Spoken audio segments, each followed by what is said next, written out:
Baik, selamat pagi. Masih bertemu lagi bersama saya, Jimmy Silitonga dari World Cafe di Rumah Resiliensi Indonesia, yang mana ini adalah rangkaian dari acara GPDRR ke-7 tahun 2022 yang terlaksana dari tanggal 23 sampai nanti tanggal 28 di Bali. Dan sekarang ini kita akan berbicara ya bersama rekan saya, nanti saya akan perkenalkan ya. Tapi saya akan menyapa dulu semua ya, sahabat-sahabat, teman-teman, rekan-rekan media atau siapapun yang sedang menonton dari channel YouTube BNPB Indonesia ya, yang ingin mengetahui apa saja yang terjadi selama perhelatan ini ya, dari tanggal 23 sampai juga hari ini ya, itu akan menjadi hari terakhir di mana akan ditutup. Nanti rencananya ya, kita tidak tahu akan seperti apa kejadiannya, akan ditutup oleh Bapak Wakil Presiden.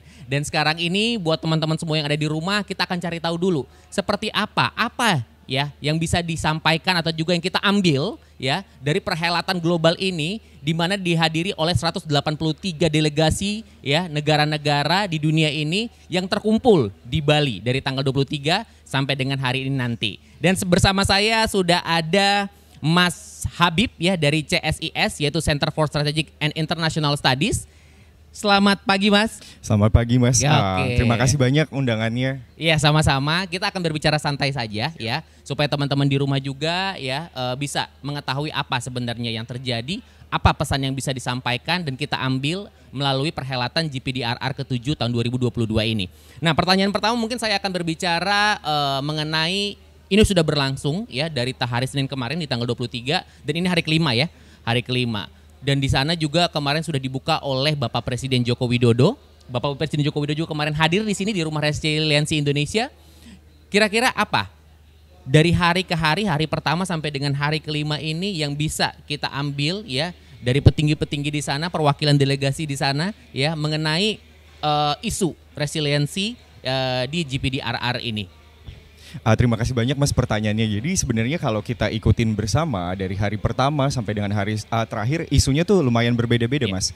Jadi kalau misalnya dari hari pertama, kalau kita boleh sampaikan, itu ada yang namanya Local Leaders Forum. Jadi wali kota, termasuk juga bupati ataupun pemimpin-pemimpin daerah dari seluruh dunia itu belajar dari satu sama lain. Nah, dari Indonesia itu kita punya beberapa pemimpin daerah yang jadi panutan gitu. Termasuk juga Gubernur Bali, Wali Kota Bontang, juga Wakil Wali Kota Palu yang hadir pada saat itu. Jadi kita menceritakan bagaimana pengalaman praktik baik di Indonesia itu kepada rekan-rekan dari seluruh dunia. Kemudian pada hari kedua sebenarnya kalau misalnya kita ikuti juga, itu ada yang namanya World Reconstruction Forum. Kemudian juga ada bagaimana recovery dan lain sebagainya. Itu jadi kita membahas mengenai strategi apa yang kedepannya harus dilakukan oleh dunia, khususnya dalam misalnya penanggulangan bencana, terutama pasca bencana itu terjadi, seperti itu. Nah, kemudian di hari ketiga seperti kita ketahui ada opening ceremony yang dihadiri juga oleh Bapak Presiden dan juga beberapa pejabat tinggi dari PBB seperti itu. Nanti kita bisa diskusikan tentang apa yang disampaikan oleh Bapak Presiden. Kemudian yang kemarin kalau misalnya kita ikuti juga ada Ibu Ketua DPR ya. Kemudian juga ada Bapak Menteri Pariwisata yang menyampaikan press conference terkait dengan bagaimana pariwisata di Indonesia itu menjadi lebih resilient. Dan juga yang terakhir yang hari ini juga akan kita tunggu-tunggu, yaitu terkait dengan closing ceremony. Mungkin kira-kira seperti itu Mas. Oke, sangat komplit sekali ya, dan juga banyak ya para pengambil keputusan ya, orang-orang penting ya, atau juga petinggi-petinggi di dunia, tidak hanya di Indonesia yang memang berkumpul di sana, memang untuk merangkum ya apa yang bisa nanti kita bawa. Tapi nanti kita bahas, jangan sekarang ya. Kita akan bahas dulu mungkin lebih mendalam. Kita mulai juga dari Pak Presiden Jokowi. Ya, saya sempat mendengar juga atau juga teman-teman sempat mendengar ya sebenarnya apa yang disampaikan ya di opening ceremony ketika Bapak Jokowi berbicara ya di perhelatan GPDRR. Tapi saya akan mencari kepastiannya melalui Mas Habib. Apa sebenarnya pesan ya atau himbauan yang disampaikan oleh Pak Presiden Jokowi? Sebagai akademisi, kalau menurut kami apa yang disampaikan oleh Bapak Presiden itu luar biasa ya Mas. Jadi kita benar-benar menawarkan suatu konsep yang luar biasa, yaitu menawarkan solusi kepada dunia bahwa penanggulangan bencana itu tidak bisa seperti biasanya atau business as usual. Apalagi setelah pandemi COVID-19 ini, jadi ada sesuatu yang harus kita ubah bersama. Oleh karena itu Bapak Presiden kemarin menawarkan konsep yang namanya sustainable resilience, resilient sustainability. sustainable. Jadi bagaimana suatu konsep resilience ini harusnya berkelanjutan, tidak hanya ditawarkan pada saat terjadinya bencana. Karena kan kita tahu, misalnya resilience itu cuma terjadi atau misalnya cuma lebih banyak gaungnya itu ketika terjadi bencana. Apa yang disampaikan oleh Bapak sebenarnya terkait dengan ini, kita tuh harus melakukan kegiatan secara terus-menerus. Ada 4 poin utama dari agenda yang disampaikan terkait dengan sustainable resilience itu. Yang pertama, bahwa budaya untuk siap siaga bencana itu harus dilakukan, harus utamakan ke tingkat masyarakat dan juga ke tingkat pengambil kebijakan. Kemudian juga kita harus meningkatkan investasi kita di bidang sains, kemudian juga di bidang teknologi dan inovasi. Yang kemudian yang ketiga yang disampaikan oleh Bapak Presiden juga adalah pentingnya membangun infrastruktur yang berketahanan atau yang tangguh bencana maupun terhadap perubahan iklim. Karena kita tahu kan perubahan iklim itu menjadi tantangan utama saat ini. Dan nyata juga, betul. Yang kemudian yang keempat juga adalah bagaimana kita punya komitmen untuk menindaklanjuti atau mengimplementasikan kesepakatan global seperti misalnya kerangka Sendai yang selama ini, yang beberapa hari terakhir ini kita diskusikan bersama. Kemudian juga ada Paris Agreement atau misalnya kesepakatan terkait perubahan iklim, dan juga yang satu lagi Sustainable Development Goals. Nah, jadi sampai ke tingkat lokal. Karena kritiknya terbesar selama ini adalah bahwa kesepakatan ini tidak menyentuh akar masyarakat di akar rumput. Jadi makanya apa yang disampaikan oleh Bapak Presiden ini sangat penting. Jadi bahwa Indonesia itu walk the talk. Jadi kayak kita tidak hanya ngomong, tapi kita juga melaksanakan pada tingkat masyarakat. Kurang lebih seperti itu, Mas. Wah, itu dia ya, 4 poin itu sangat tegas dan lugas sekali ya. 4 poin yang memang harus bisa kita laksanakan ya untuk menuju sesuatu yang mulia ya terhadap ini semuanya. Terus saya cukup menarik juga karena memang ada 183 negara delegasi ya yang hadir di sana.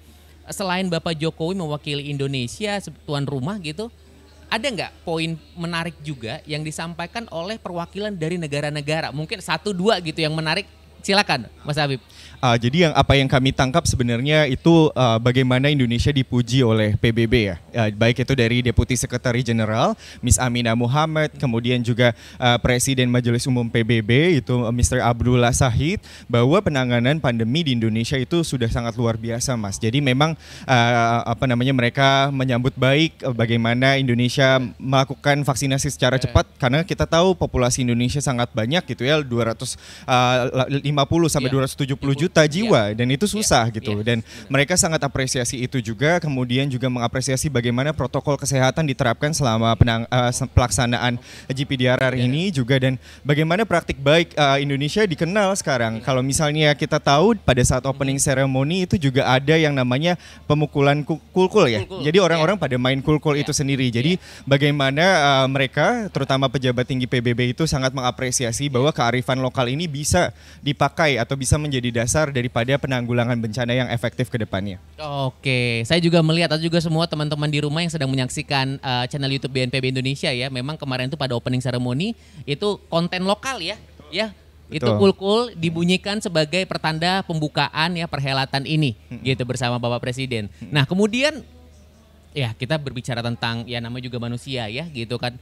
Ada kejadian atau juga hal-hal unik kah gitu pada saat di area GPDRR gitu mungkin yang terjadi, apa memang semuanya serius gitu?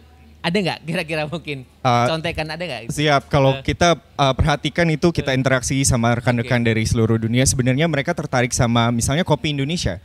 Jadi kan ada stand kopi Indonesia ya yang ditawarkan pada saat penyelenggaraan GPDRR ini di BNDCC tentunya.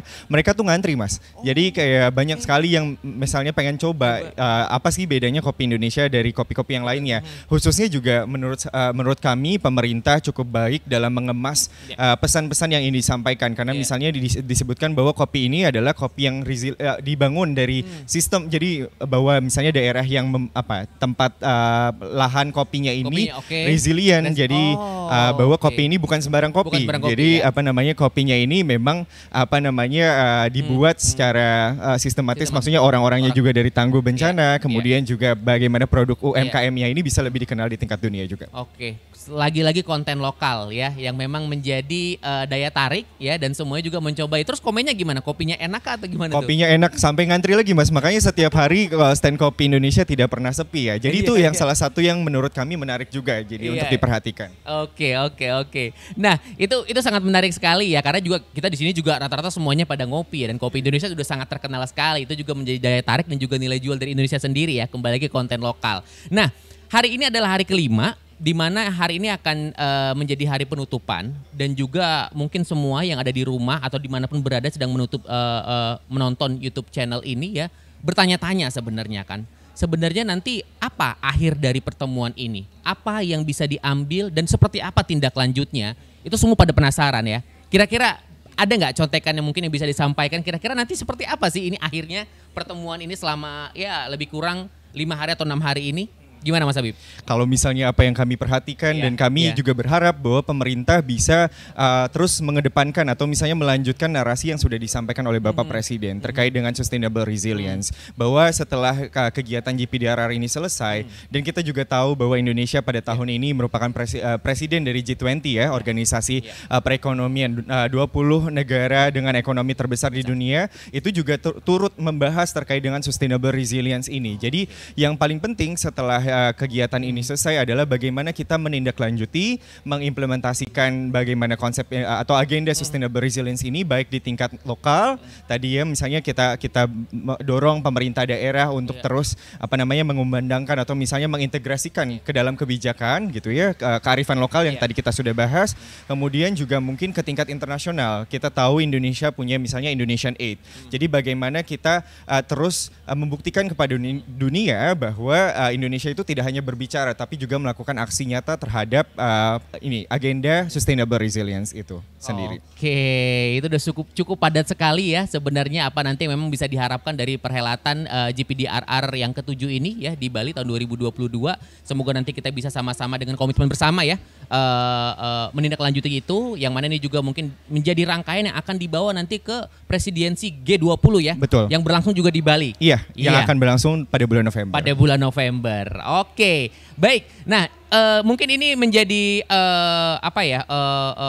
berita buat teman-teman semua yang sedang menyaksikan ya, dan pastinya akan banyak lagi ya kejadian-kejadian atau juga hal-hal penting yang akan kita ambil dari perhelatan ini, baik juga di Rumah Resiliensi Indonesia. Ya, terima kasih Mas Habib ya atas informasinya, contekan. Jadi bisa disebarkan juga buat semua yang nonton dari YouTube channelnya BNPB Indonesia ya. Saya Jimmy Silitonga akan nanti kembali lagi menyebarluaskan atau juga memberikan informasi apa saja yang terjadi pada hari ini dan bagaimana juga update dari hari penutupan di perhelatan GPDRR ke-7 tahun 2022 di Bali. Saya Jimmy Silitonga dari Rumah Resiliensi Indonesia. Terima kasih.